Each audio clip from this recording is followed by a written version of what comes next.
Hello and welcome. Today we're going to be talking about 5 ways, or I should say 5 steps. I think that's a better way of saying it. 5 steps on how to manage conflict at work. Because for better or for worse, well, you have to work there. And, well, maybe you don't have to work there, but if it's a job you love, it's better to deal with the conflict than not. So, if you're new here, my name is Taylor Darcy from Think Legal, where I help people and businesses thrive. We go live Monday through Friday, except for holidays, at 11 right now. So feel free to join me. If you're not able to join me, and I completely understand, make sure to leave a comment below to let me know where you're from, any questions that you may have, things that you need help with. That's my goal. That's why I do these videos, is to give you help, not only legally, but other ways, other things that can help you be successful and help you to thrive. So these tips come from not only my life experience, but also my my Google experience, right? Like, I mean, let's face it, there's a lot out there, but I try to narrow things down to give you really the benefit, the tips, the things that you need to be successful in your life and hopefully have a better life. So let's get started, shall we?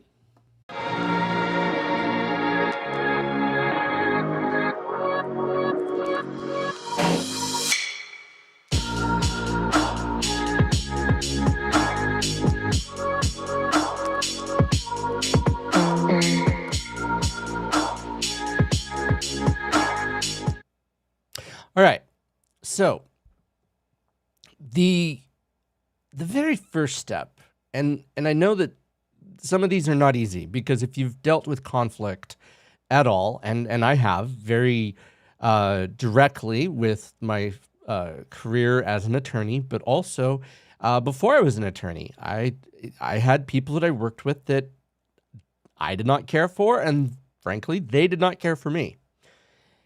These are things that I wish I would have known back then. Okay, so this is me admitting I don't know everything, and I'm not perfect. Okay, and anybody that tells you otherwise is selling something. There is no such thing as perfect. So these steps are things that, number one, I wish I would have known, and number two, things that have worked for me currently and are continuing to work for me. But again, this is no way of telling you that I am by any means perfect. So please keep that in mind. I'm going to give you tips. Hopefully they'll help you. Number one, first, talk to the other person. Sometimes I literally dealt with someone many years ago that thought I was mad at them for a long time, like years. And I didn't even have a clue. I didn't even know that they were afraid that they'd made me mad, right? So sometimes conflict can be something that is in our heads.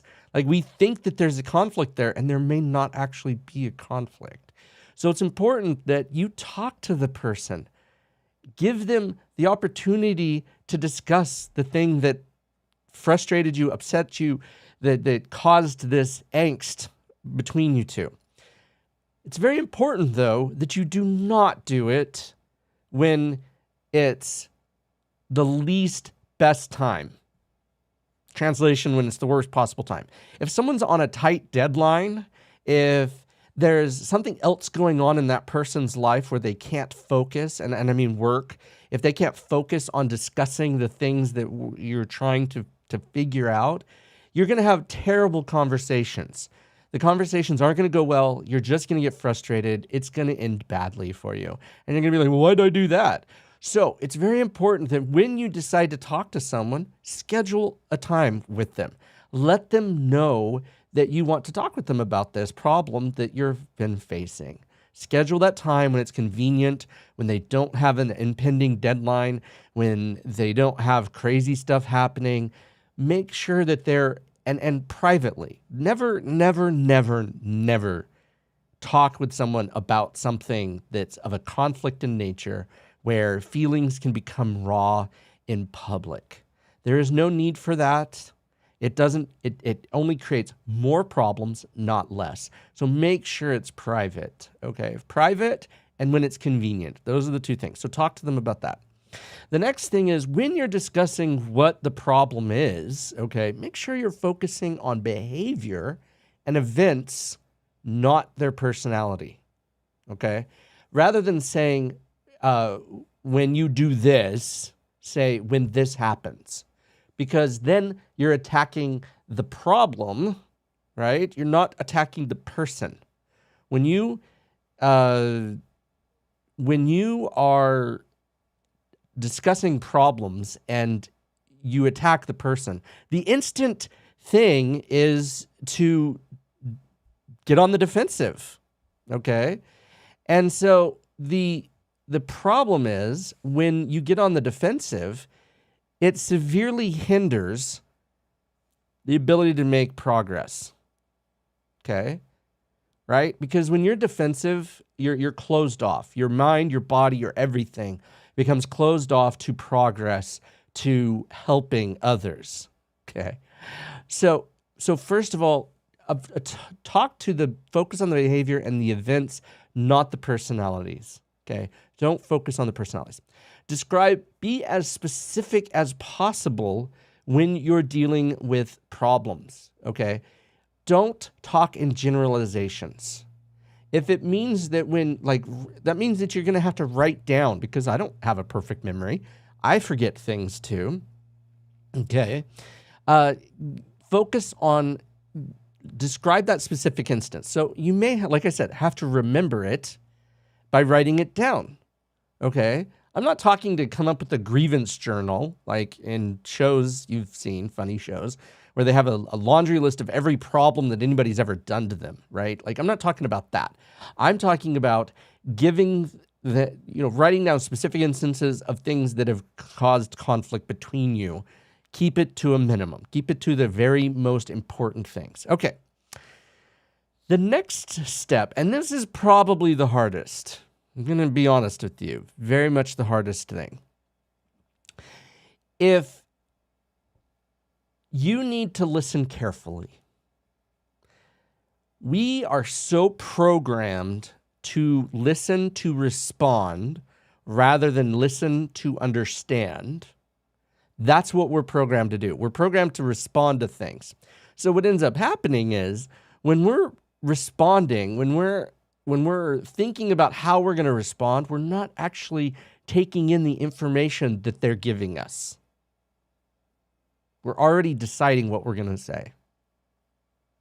And that's not good, because then you aren't listening to the problem.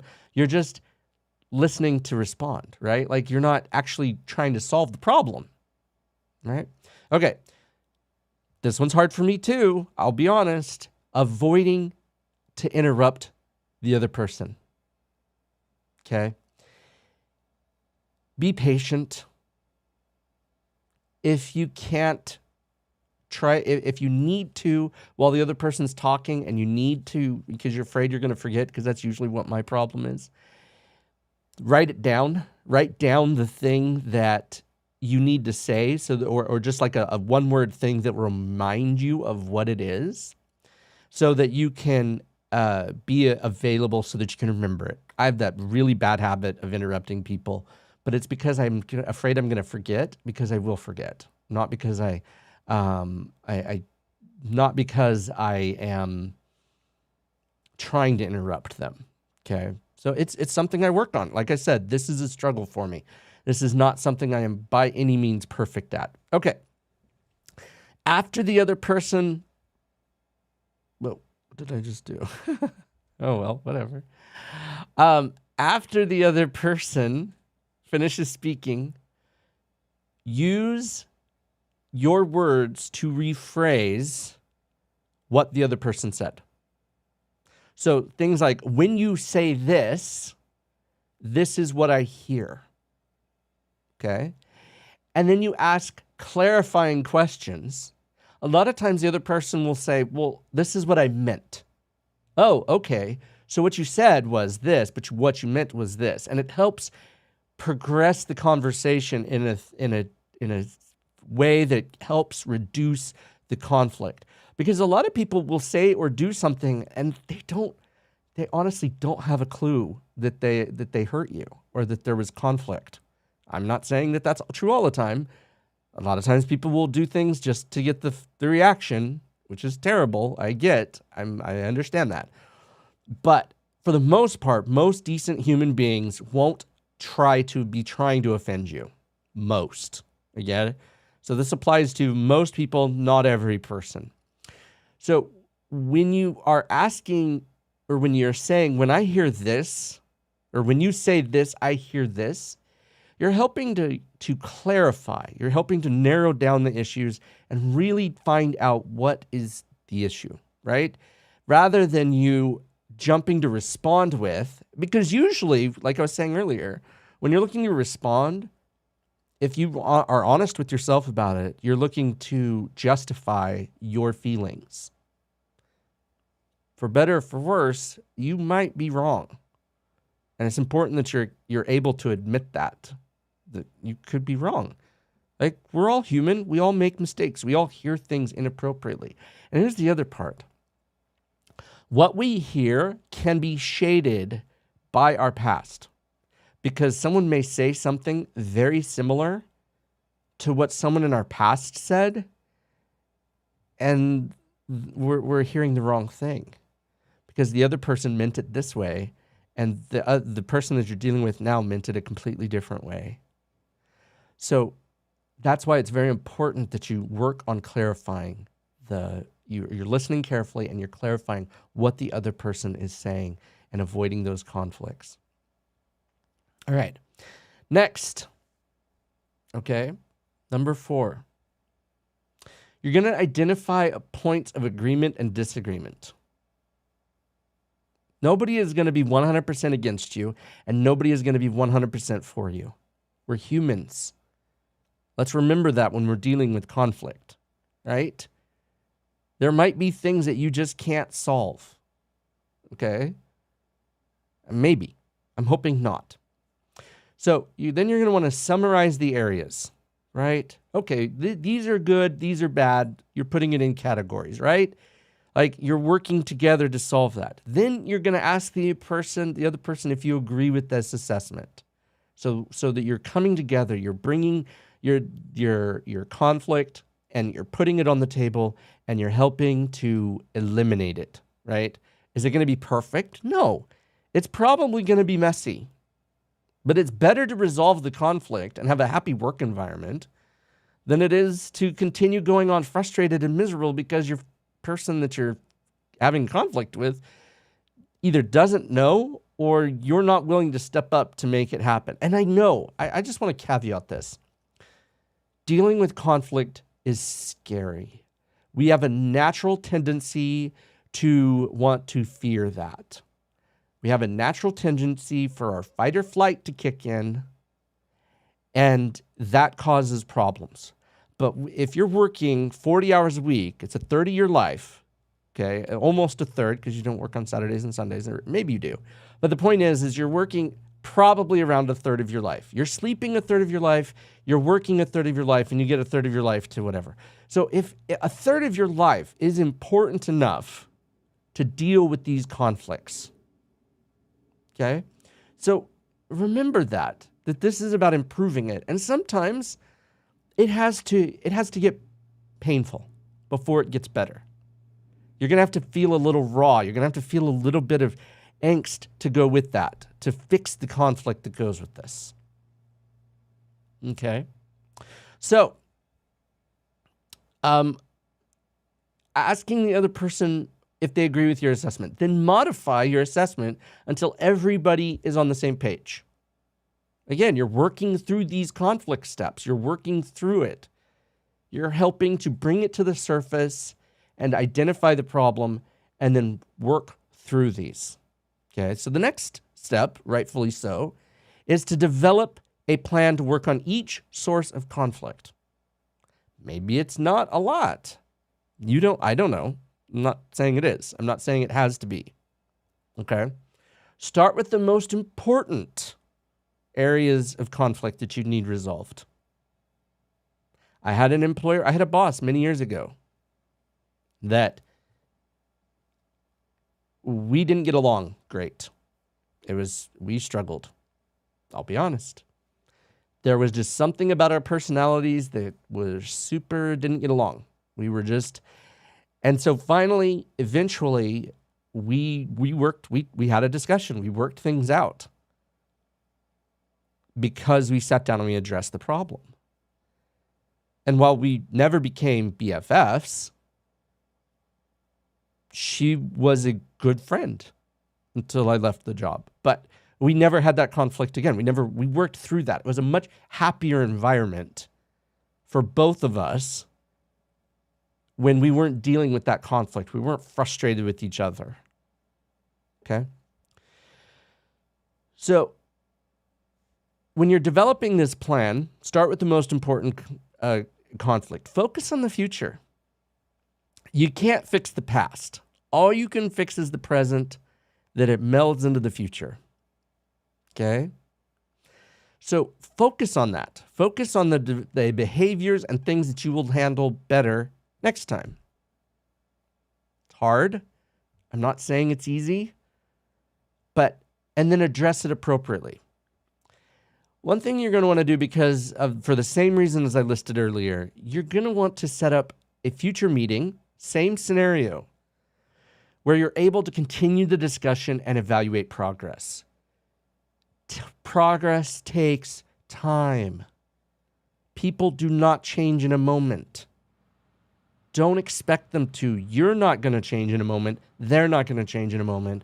Don't expect them to. Expect them to change the same as you are. As you're working on it, you'll see progress.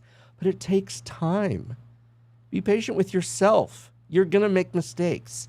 But by setting up future meetings in the same private, convenient time, you're going to keep people on the same page towards that progress, and you're going to move forward with it. Is it going to take a bit of time? Yeah, probably, depending on the amount of conflict that you're dealing with the person. If it's a small amount of conflict, then it probably won't take many meetings. But if it's a big source of conflict, then it might take several meetings over several months, maybe even years, depending on the nature of that conflict. But it's very important that you're working on it consistently over time. Okay? Now, this is kind of like a sixth bonus step, if you will. Follow through with your plan. Don't just set a meeting and come up with these discussions and then never follow through. Both parties need to work on this. Stick with the discussions until you've worked through each area of conflict. Okay? Don't just solve the most important one and then let the remaining fester and cause more problems, right? Because then they boil up to the top and bad things happen. It's always better to address a problem when it's small than when it's huge and you're frustrated and you're just like, I'm done. Ah! Okay? Again, I can't emphasize this enough. I am not a perfect person. I struggle with these things each and every day. But I keep trying. I keep trying to do better with myself, no matter who it is. Okay? Because I want to naturally have a better life. And I want other people to have a better life too. I don't want them to have conflict if they can avoid it. There is a natural part of life that involves conflict. Okay? How you navigate that is important. All right. It can be frustrating, but maintain the positive, let's work it out attitude even when it gets hard. Because I guarantee you it will get hard. But if you're maintaining this positive attitude, it's going to go a lot smoother. Remember, if you follow these steps, you're going to be able to work through your problem and your conflict rather than pushing it to the side and dealing with it later or having it boil up to the surface at the worst possible time. That's what you don't want to do. When everybody's stressed and everybody's dealing with problems and you're stressed and dealing with problems, and then you figure out that was not so good. That was not a good choice. To wait. The more you avoid conflict, the more your fight or flight is allowed in, the more difficult it's going to be to resolve that conflict. All right. I'm going to give you one more tip, and this one is good. I love this one. That's why I saved it for last. This is my favorite. Invite the person to lunch. I'm not saying you have to be like, again, you may not be BFFs, but it is a lot harder. There is something beautiful about having a meal together that will help you progress towards having a good relationship with the other person. If you're the one that initiates, you should be the one that pays for lunch. Okay? Don't go Dutch. Don't go halvesies. Pick a nice restaurant. Pick a nice place. Don't go cheap. Okay? Because that will signal to them, or if you can, find out their favorite restaurant. Because a lot of this conflict will come and will cease if the other party sees that you genuinely care about the relationship. And if you're taking them to a nice restaurant, it doesn't have to necessarily be expensive, but I'm just saying, don't do fast food. Don't do cheap if you can avoid it. And again, I mean, every case is going to be different. Maybe that is their favorite restaurant. I don't know. I hope not. I hope McDonald's is not their favorite restaurant. But if it is, then okay, maybe. But even then, try to take them to a better restaurant. Take them to a restaurant that maybe they've never been to before. You're showing them that their relationship with you is important enough to take the time out of your busy schedules to have lunch. Now, is that going to take a little bit of time? Yeah, maybe, depending on everybody's schedule. But by taking them to lunch, you're going to get to know them in a level that you don't normally get to know them if you're just working with them. Because everybody's so busy. When you're taking that time out for lunch, you're going to really give that opportunity to do it. And that's one of the best ways to manage conflict. It won't solve the problem. Okay, do not misunderstand that taking to lunch will not solve the problem. You need to address the problem. But taking them to lunch will signal that you are not the enemy. Okay, you are not the problem. The problem is the problem. Because you'll talk about lots of different things that don't involve the problem. But either way, it'll be a lot easier to solve and to work on that conflict once you've had lunch together. Okay, again, nice place. Doesn't have to be expensive, but a decent place. Olive Garden, Applebee's, if that's your place, Red Robin. I don't know. Any place that is a nicer than a fast food restaurant. Find their figure out or see if what's their favorite restaurant. Ask them maybe. Okay. And as a follow-up, there's lots of opportunities. I've found when I've had conflict with people, the more I work to serve them and help them, the less conflict I feel with them. Now, is that easy? No, I'm not suggesting it's easy. But I'm saying that the relationship and your work, your life at work, will get easier the more you serve them and the more you are helping them, okay? And I know that it can be hard. I've dealt with hard. But the more you help them, the more you serve, the easier it will be. So those are my tips. That's it. Those are how you can help manage conflict. 5 ways, actually 7. I gave you a few extras there, that you can manage conflict at work. So thank you. If you've gotten value out of this video, don't forget to hit subscribe and like. There it is. There's that outcome. We'll talk to you later. Bye.